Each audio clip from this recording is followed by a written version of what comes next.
अब हम लोग बात करेंगे कंप्यूटर आर्किटेक्चर के अंतर्गत आउटपुट यूनिट्स की। जैसे हमने देखा कि कुछ इनपुट यूनिट्स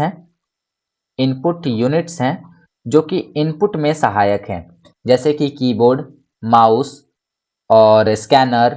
ये सभी इनपुट यूनिट जो है इनपुट में सहायक है। उसी प्रकार से आउटपुट प्राप्त करने के लिए या जो इंफॉर्मेशन है उसे कंप्यूटर से प्राप्त करने के लिए हमें एक और डिवाइस की जरूरत होती है जिसे हम आउटपुट यूनिट के नाम से जानते हैं। Output until consist of devices with the help of which we get the information from computer। Output devices उन डिवाइसेस को कहा जाता है जिनकी मदद से हम लोग कंप्यूटर से इंफॉर्मेशंस को निकाल पाते हैं या प्राप्त कर पाते हैं।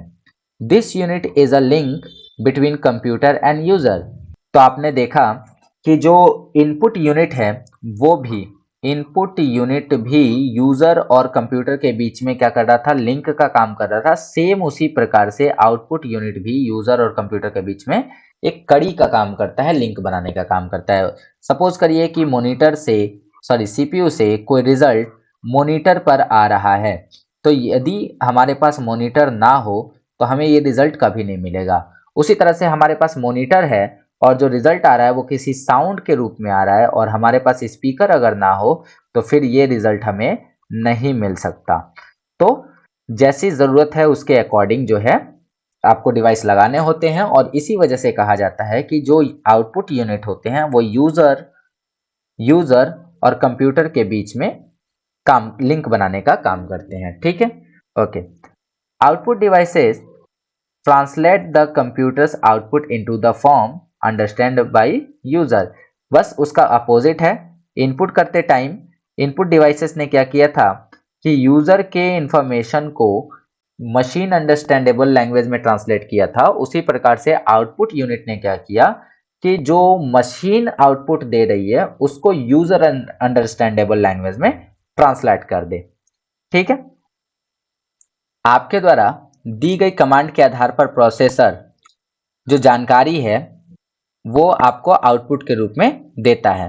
ठीक है, जो आपको किसी ना किसी आउटपुट डिवाइस या आउटपुट यूनिट से ही प्राप्त होता है। आउटपुट डिवाइस का सबसे बेहतर उदाहरण आपका कंप्यूटर का मॉनिटर है। अगर हम बात करें सबसे बेस्ट आउटपुट डिवाइस की तो वो है हमारे कंप्यूटर का मॉनिटर, क्योंकि इसके बिना हम कंप्यूटर को इमेजिन नहीं कर सकते हैं। केवल सीपीयू हो जाने से हमारा कंप्यूटर प्रॉपरली वर्क नहीं करेगा जब तक कि हमें उसके द्वारा दी गई इंस्ट्रक्शंस मॉनिटर पे शो ना हो जाए। ठीक है, तो इसी वजह से इसको सबसे बेस्ट आउटपुट डिवाइस भी कहा जाता है। उसके अलावा अगर हम देखें तो कीबोर्ड को बेस्ट इनपुट डिवाइस भी कहा जाता है। तो ये हो गए स्टूडेंट्स कंप्यूटर के आर्किटेक्चर की बात। और अब हम लोग थोड़ा सा आगे बढ़ेंगे और देखेंगे अगले टॉपिक को। अगला जो हमारा यूनिट है वो यूनिट है मेमोरी यूनिट के ऊपर। ठीक है, अगला जो टॉपिक है वो है मेमोरी यूनिट के ऊपर। क्या होती है मेमोरी यूनिट और इसका काम क्या है हमारे सीपीयू के अंदर, चलिए इसे हम देखते हैं। ठीक है, this is also known as internal memory. Memory unit को ही क्या कहा जाता है, इंटरनल मेमोरी भी कहा जाता है, because it exist in the CPU internally. और क्यों कहा जाता है, क्योंकि ये सीपीयू में भीतर ही लगा होता है। This is the temporary memory. यह एक टेम्पररी यानी कि अस्थाई मेमोरी है। अस्थाई मेमोरी है क्योंकि data store in the memory in binary digit और this is use at processing time CPU. क्यों क्यों ये एक अस्थाई मेमोरी है, क्योंकि इसके अंदर स्टोर किया गया डेटा जो है वो डिलीट हो जाता है स्वतः ही, अपने आप ही। और इसके अंदर जो भी डेटा आप डालेंगे वो बाइनरी डिजिट यानी कि 0 1 के फॉर्म में ही जाएगा, ना कि कैरेक्टर में। ठीक है, this memory is use at processing time CPU. यह मेमोरी जो है सीपीयू के द्वारा प्रोसेसिंग के समय यूज किया जाता है। उदाहरण के लिए देखिए, अगर मेरे पास कोई बोर्ड होगा तो मैं जब कुछ स्टडी करने बैठूंगा तो मैं उस बोर्ड पर बार बार चीजों को लिखूंगा, अपनी स्टडी को करूंगा और फिर उसे मिटा दूंगा। ठीक है, फिर उसे मिटा दूंगा, मिटाने के बाद फिर दूसरी चीजें लिखूंगा, फिर मिटा दूंगा। तो इसी प्रकार से मेमोरी यूनिट भी क्या करता है कि जब उसके अंदर मौजूद डेटा का कोई काम नहीं होता है तो उसे स्वतः ही डिलीट करके और उसकी जगह पर नया डेटा भरने का काम करता है कौन? Memory unit. मेमोरी कंप्यूटर का वह भाग है जहां यूजर द्वारा इनपुट किए गए डेटा और प्रोसेस को स्टोर कर किया जाता है। ठीक है, तो जो भी यूजर ने डेटा डाला है कंप्यूटर में या जो भी इंफॉर्मेशन डाली गई है उनको स्टोर करके रखने का काम कौन करता है? तो वो करता है हमारे कंप्यूटर का मेमोरी यूनिट। ठीक है, तो उम्मीद करता हूं कि आपको ये सभी चीजें समझ में आ गई हैं अच्छे से। और ये जितनी भी यूनिट दी हुई हैं आप इनको बारी बारी से पढ़ लीजिएगा। मेमोरी यूनिट काफ़ी इम्पोर्टेंट है। उसके अलावा अगर हम देखें तो उसके अलावा भी कई ऐसी चीज़ें हैं जो कि हमारे लिए काफ़ी ज़्यादा महत्वपूर्ण हैं, तो उन्हें भी आप लोग देखते रहिएगा।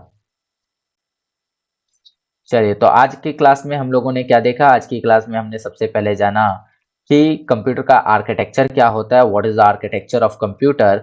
और इसके अंदर हमने देखा कि 4 प्रकार के कंप्यूटर आर्किटेक्चर हैं। सबसे पहला है, मतलब कंप्यूटर का जो काम करने का प्रोसेस है वो 4 प्रकार के हैं।